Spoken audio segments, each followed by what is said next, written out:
Hi guys, Shelley Fitzgerald with Sew Shelley Quilts. So I want to get you set up to learn to love your BERNINA Stitch Regulator and do some free motion quilting. So let me show you how I get set up. So that was just a sample. You'll see us practice on that in a minute. The first thing I like to do is put a straight stitch plate on, unless I'm going to use the zigzag, and today I'm not. So whenever I know that I'm quilting with a straight stitch, the first thing I like to do is put on this plate that limits that swing of the needle to a single hole. I think you can see that. This is the 9mm stitch plate, and that needle could do a side-to-side stitch, but the fabric is not held as taut either. So I am going to switch to the single stitch plate, and this is the hole we're looking at right there. So I also told the security settings on this machine. That's what I have. We'll look at the screen in just a second. So then the next thing I'm going to do is use what's called a Supreme slider. I'll put a link below. Check with your local dealer, and if they have those, awesome. And if not, use the link below. It is an Amazon link, and so just wanted you to know what that was. The Supreme slider, this is the queen size one. It's a big 11.5 by 17, the one I'm going to use, but it also comes in a smaller size, which was the original size. Let me see. And that one is right here. And I don't see what size it was, but it's just a regular, it's a smaller size. And either one works, but I'm going to use this bigger one because that's what I have. Out. And what happens is you want to just put it with the grippy, sticky side down. And if it ever gets to where it's not sticking, you just wash it with plain water and dry it, and it will stick again. So if it ever loses its grip. So this is really, really slick. It's going to help move the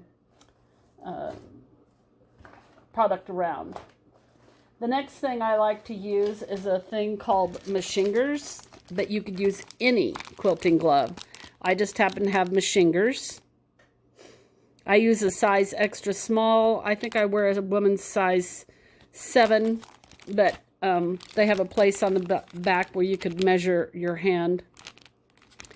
And a small or an extra small for me works great.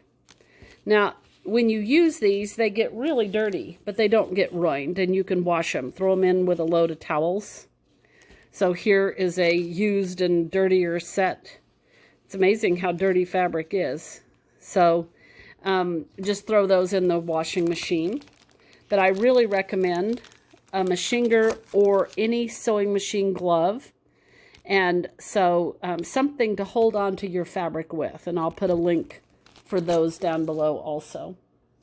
Now, the stitch regulator itself, it goes on like a regular BERNINA foot. Here is the catch at the top. Here is the plug-in. It'll plug into the machines. And that started with the BERNINA 430 forward. A lot of the machines have this in the box when you buy it. Or a lot of the machines are capable of using this even if it didn't come in the box. So you could use one you have. If you own one with one machine, you could put it on another machine.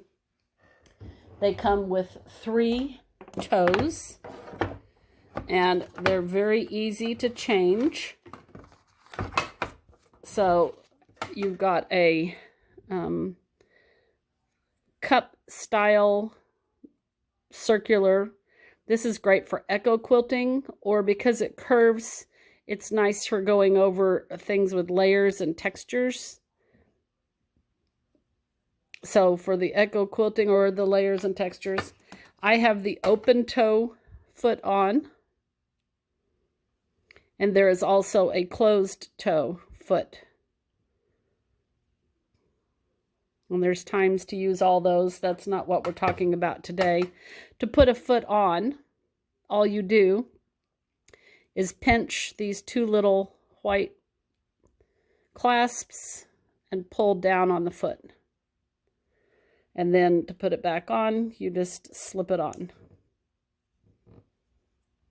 So those are in the box with the stitch regulator to change those toes on the stitch regulator. Now, when you plug the stitch regulator in, the screen of the machine will recognize that foot. And so it automatically comes up that the stitch regulator is plugged in. And so it tells you that there's foot number 42. And that's the number of the stitch regulator. You can see that I put the security feature to tell the machine I was using a straight stitch plate. So I chose that versus the 9mm. And that stops my needle from swinging and making a mess out of my needle and breaking. So the stitch regulator has two modes. It comes in mode 1 as the default, but the second mode is mode 2, and we'll talk about each of those. You can do a straight stitch or a zigzag. Today I'm only using a straight stitch.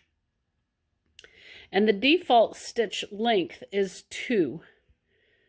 I prefer to use it at 2.75, 2.8, something in there. And I highly recommend that you change that stitch length when you start learning to love your stitch regulator. And we'll talk about why. So you can change it from 1, and I'm using the lower knob, the stitch length knob, to change that. So you can go from 1mm stitches, which are very tiny. You can see on the screen how teeny tiny those are. And you can go all the way up to 4mm stitches, which are really long. And so by changing that stitch length knob, all of a sudden you have a lot of control. Like I said, I suggest that you start at 2.75, 2.8, somewhere around there. I'm going to leave it on 2.75.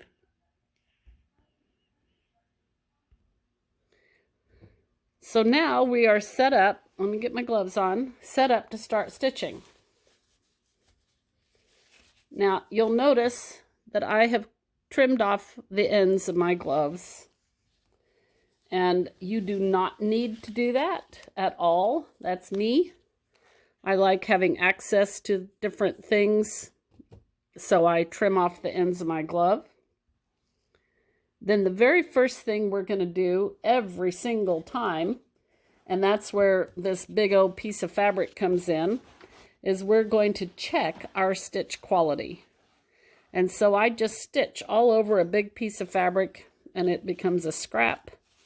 And the first thing, I want to lower my presser foot. I used my freehand system, my knee, and I'm going to kick back. I'm holding the upper thread.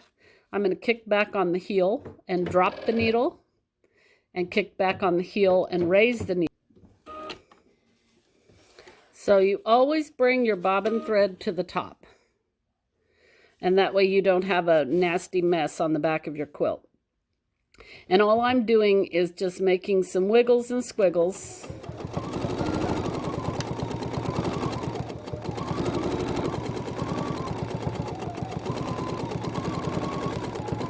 To check the quality of my stitch.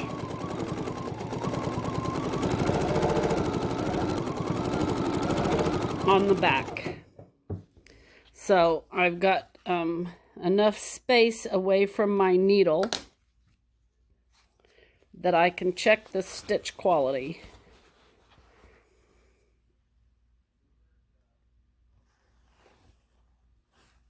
So I can see it right here, and it's fine. It is not always fine. So you are more than welcome to adjust that tension to make it fine. So if for some reason that tension was off, if you felt like it needed to be raised or lowered, you would do that right now. I'm going to pull the bobbin up. And what I did was move away from the stitch and wrap it around my finger. I'm holding it. Then I come back and I'll do needle down, needle up. And then that's just going to pop that bobbin thread up. We'll do that multiple times today. Okay, so now I can go to my actual piece that I'm ready to quilt. I put this one together with spray based and did not pin it. It's just a small piece. So I'm going to zoom out a little bit. You'll see my messy sewing area. And I am going to wad up. I am not the type of a quilter that rolls and is careful. I'm a stuffer. Now, I don't think there's anything wrong with one or the other, but you need to just not worry about it if you have to get it under the needle, the space somehow. I'm on a Bernina 880, so I have a lot of space on this machine. I want you to notice that on my quilt sandwich, I have at least a 3-inch edge always, so that I have something to hold on to if I want to quilt to the edge of my actual quilt. I'm just using fat quarters today. I just made a sandwich. And so if I had my batting right here, I would have nothing to hold on to. So you always want an edge that sticks out further. And that could be batting only or batting and backing. Now I'm going to go back again. And we're going to listen to the speed and watch the needle. So I want you to, where I was showing you how to change that stitch length, I'm going to go back clear to the 1. And you'll hear, I'm going to raise my bobbin. So needle down, needle up. You're going to hear it goes really fast, and you'll hear that speed of the motor because it's making so many stitches. Now, a stitch regulator does not stitch until there is power. And there is only power by either touching the start-stop button or holding on the foot pedal. And so I'm going to hold the foot pedal. You may or may not be able to see a red light come on the stitch regulator. And you'll see that it just slowly pulses. Now this is a 1 millimeter per inch stitch. And it's tiny, tiny, tiny. So I'm going to move that to a 1 point, or let's go to a 2. Just go all the way to a 2 because we don't want to get stuck on this forever. Now this is the default. Listen.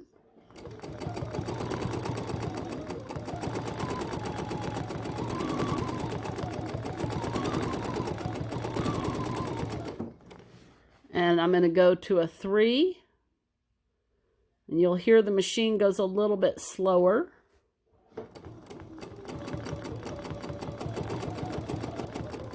I'm moving my hands the same speed. And it's harder to make those tight curves. And now I'm going to go clear up to a 4. And even though I'm moving my hands the same speed, you'll hear the needle go much slower.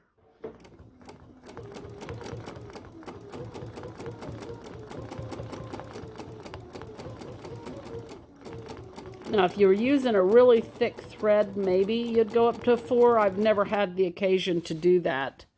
But look how long those stitches are. They don't make a pretty curve because they're too long. So there's the 3. There's the 2. There's the 1. The little tiny, tiny stitches. So you need to choose a stitch length, but I have taught a lot of people to love their stitch regulator, and the first thing I tell them is to change that stitch length to a 275. And it feels that that is a nice speed.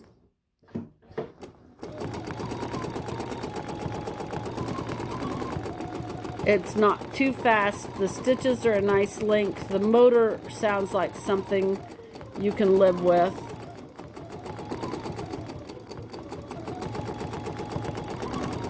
And you just make some curves and curlies. And it's a pretty length of a stitch. Just to get started. Okay? So now what you will see that I am doing, let's find the right spot for you to be able to see. The very first thing when you get started, just to warm up, is just some curlies, or some U's and mountains and valleys, some U's and O's. So some O's would be some circles.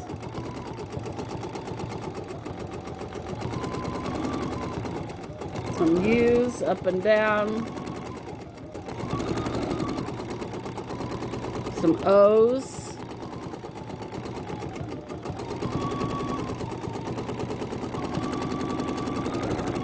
Now I've got my foot pedal all the way down in mode 1 because when I raise my foot,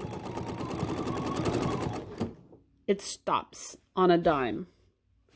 So in mode 1, if there's power to the foot, the needle is going to go. I'm going to turn the power to the foot and not move my hands. You'll see the needle goes up and down. You don't want to do that too often. You'll get a knot that's kind of unrecoverable. But if I put my foot all the way down and move my hands, and when I say all the way down, I'm pushing that foot pedal all the way to the ground. The power in this situation is just like a on-off switch, like a light switch. And I'm just kind of getting the feel of moving around a little bit. I'm not trying to create any certain shape, just wiggling.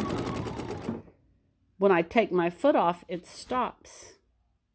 So now I'm going to touch mode 2. Right here. And it becomes dark gray or active. And we'll see what that looks like. Now, with mode 2, I'm going to put my foot pedal all the way down. And the foot comes up, the light comes on, but it doesn't do anything until I move. I'm going to stop my hands. The foot is still active. My foot is on the foot pedal down. The red light is still on, and it doesn't do anything until I start stitching. Now, while you're stitching, there is no difference. I'm going to stop stitching, and you'll notice that it stops needle up. So now I'll move my hands.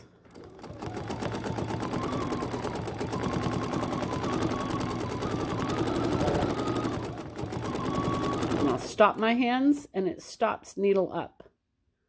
Now, for me personally, that's not the way I like to stitch. I'm going to go back to mode 1 because when I make that very first stitch, for me, I make a longer stitch many times. So I prefer to stitch mode 1 and just take my foot on and off of the pedal. So the next thing you might want to practice is some sharp corners, and that takes a little bit of a thought process. So I'm going to stitch, and I'm going to consciously stop so that I get a second little stitch in that corner. And to make that corner sharp. You don't want a whole bunch of them, just one.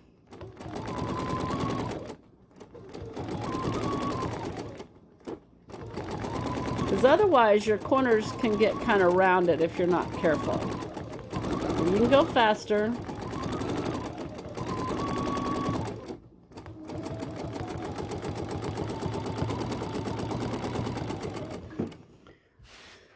So, believe it or not, if you did just scribbles like this on your quilt, it would actually be interesting and fun. You could just go all over the surface with that.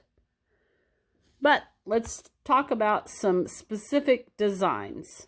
So, stippling is not a beginner design. Stippling has rules. And the rules are that you wiggle around and never cross over yourself and kind of make shapes. You can call them worms, you can make W's, you can do whatever. You have mentally thought out a path, but it's not your easiest beginner design, frankly. It's worth learning and it's a lot of fun, but it's not the very first thing that you probably want to learn how to stitch. Now, since I am stippling, I'll show you that I am going to do it in lines. So I'm going to go all the way to the right.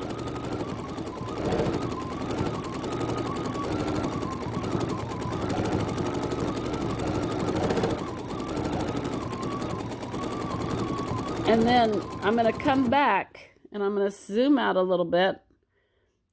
I'm going to come back and come along to the left. And I'll close in on it again, but you'll see that I'm going to go to about right here. And I've got stippling right here. And I'm going to do another row below. And I'll zoom in while I do that. But I'll show you how they end up nesting together by stippling in rows. And many of your designs are that way, that you can kind of nest them together a little bit with these wiggly shapes.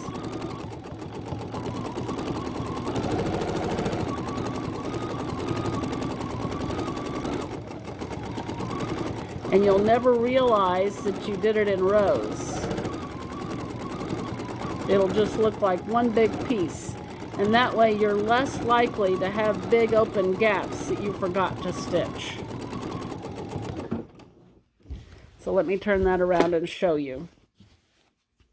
So even though this stippling was done in one row and in the next row, on the overall quilt, the effect is that it's just one big piece. So working in rows is a great way to fill in, and because it's wiggly, they nest in on each other, and you'll never be able to tell where the rows are.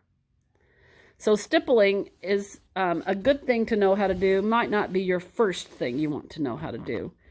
Let me show you something that might come before stippling. And that might be just loops.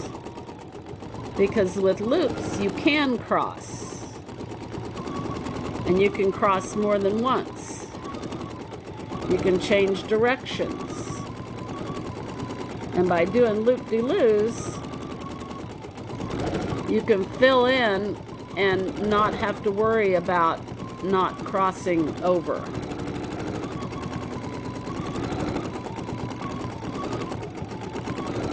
Once again, you can do loop-de-loos in rows.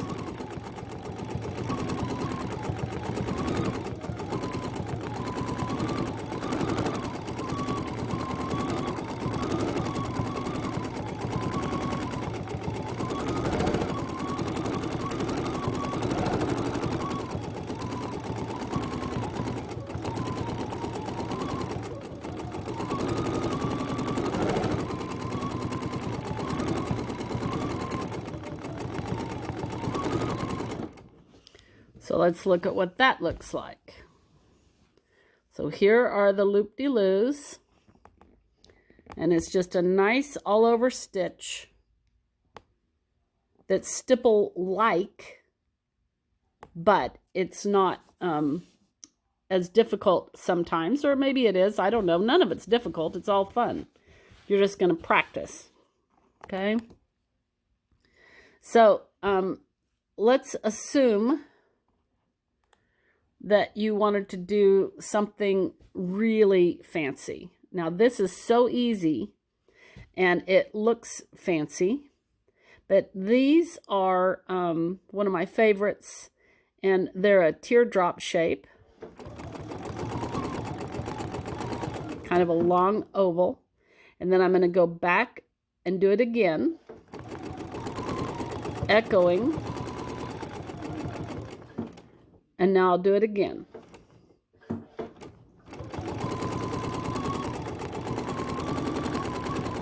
And then I can do it again in any direction. So there's 1, 2, 3. And wherever it touches, I can make a new one.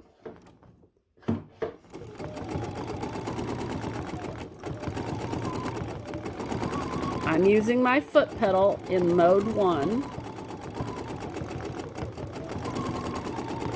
And the beauty of this stitch is that it does touch.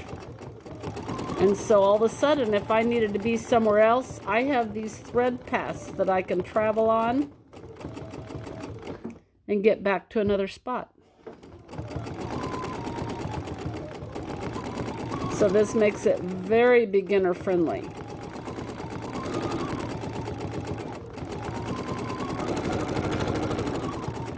See, that one I gave it multiple. I gave it 4 instead of 3 because I wanted to get to this side.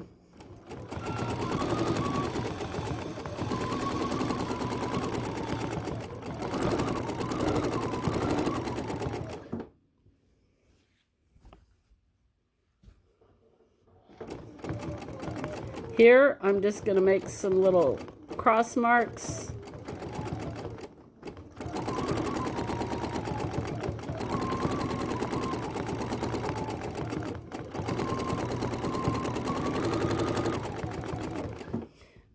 Now, because of the way I like to stitch, I'm going to speed my stitch up a little bit, and I'm going to go to about a 225.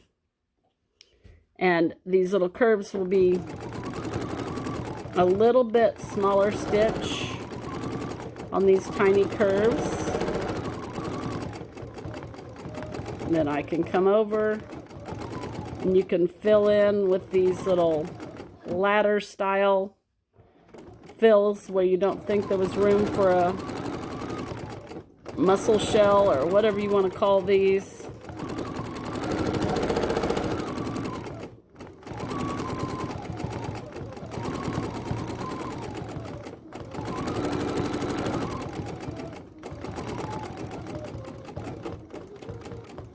You see how I followed that previous design? And this becomes just a really fun, easy pattern. Just back and forth, back and forth, back and forth. So look at all of our practice so far today. We've created quite a bit of texture. I would not be offended to try all of these little stitches on a baby quilt or a practice quilt and just glob them all together like that. All we're doing is creating texture. I have white on green, hopefully so that you can see, but I want you to notice the white on this light green on the back does not show. You can hardly see that.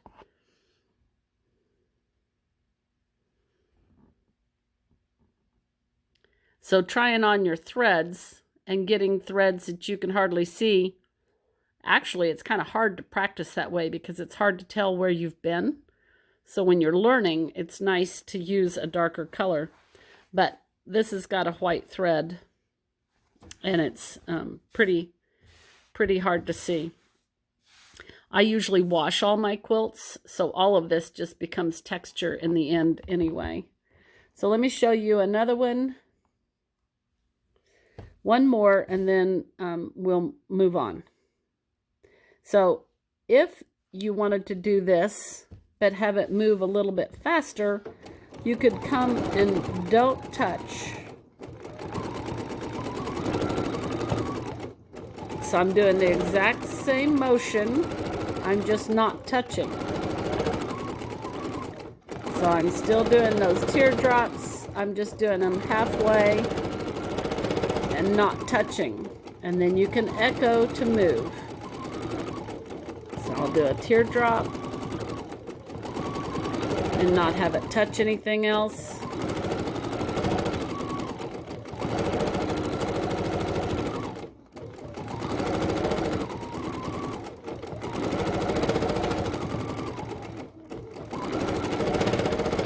Exactly what we were doing before.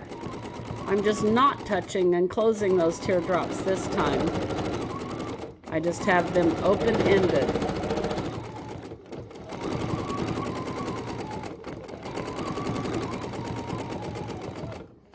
I got myself back here in a corner so I can echo over.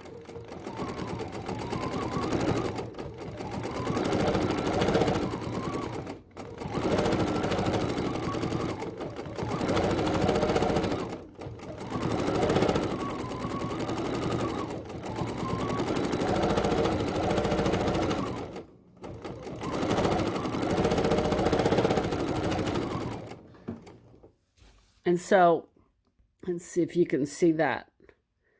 So it just becomes kind of this all over loopy hook pattern. And all it is this exact pattern, only not touching. And so you've got that wonderful hook loop kind of a thing. Okay, so we've got U's. We have O's, we have loops, we have zigzags, we have stippling, we have loop-de-loos, we have these paisleys, just done with an elongated. Here's the paisleys open, and I'll just do one more. This is a really easy pattern that fills in nicely, and I'm just going to do an organic back and forth. Then beside it, I'll do it up and down.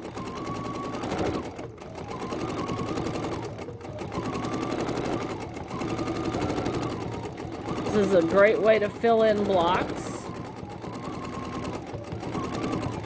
So if I was on a 9 patch, I could be doing this in each of the blocks. And have one go one way and one go the other.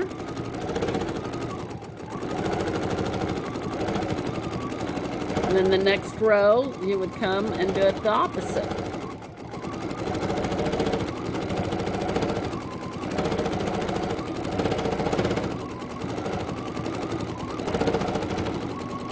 And of course, if I was on a quilting in a block, I would have that block for parameters. This is a great way to fill in a 9 patch with some free motion. Very easy, very forgiving. Okay, so this is Shelly with Sew Shelly Quilts. Oh, you have to know one more thing. Let's finish our thread. I'm going to kick back on the heel, raised my needle.